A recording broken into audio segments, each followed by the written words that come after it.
awful. I just held his hand and kissed a spot on his forehead. She's talking about a man beaten so badly at a Collier County assisted living facility that he died. And the person allegedly responsible for the attack, another resident. And now the victim's family is looking for justice. That family only trusted Gulf Coast News to tell their story. Reporter Samantha Romero is in the studio tonight with their message. The Collier County Sheriff's Office says George was beaten by another resident, and after a month of suffering, he died.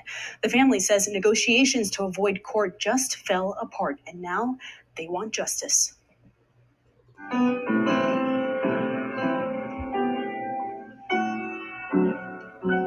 George Goodnight lived a life in harmony.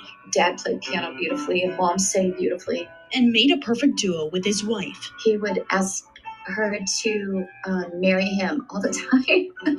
Will you marry me? He was very romantic. George kept the honeymoon going for 6.5 decades. Even in his 90s, he moved into Arden Courts in Collier County just to stay close to her.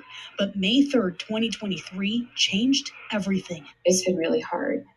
It was devastating, horrific, shocking. The Collier County Sheriff's Office says another resident went into George's room, locked the door, and attacked George. I just held his hand and kissed a spot on his forehead that didn't have any blood. And I said, Dad, I'm going to take care of Mom.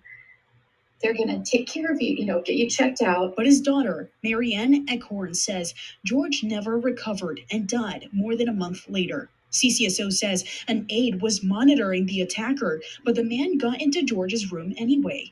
The family's negotiations with the facility failed last week, but they're pushing forward with their lawsuit. I'm sick and tired of seeing these disgusting acts to people that are vulnerable. As hard as it is, Marianne hopes his story strikes a chord and keeps other families from enduring the same pain. It's very difficult.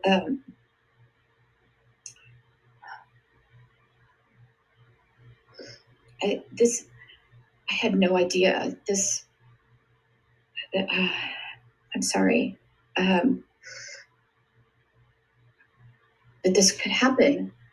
And I think it's important to warn or let people know we cherish our loved ones. Arden Court said they have doctors evaluate residents to assess if they can live there.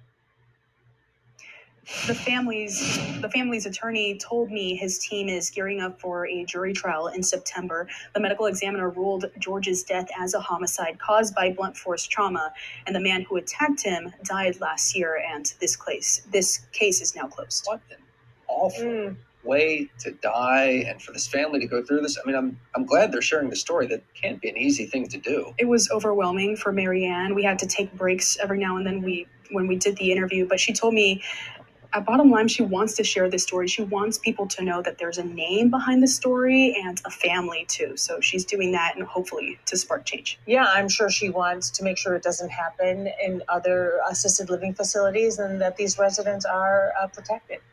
Sam, thank you. Keep us posted on what happens.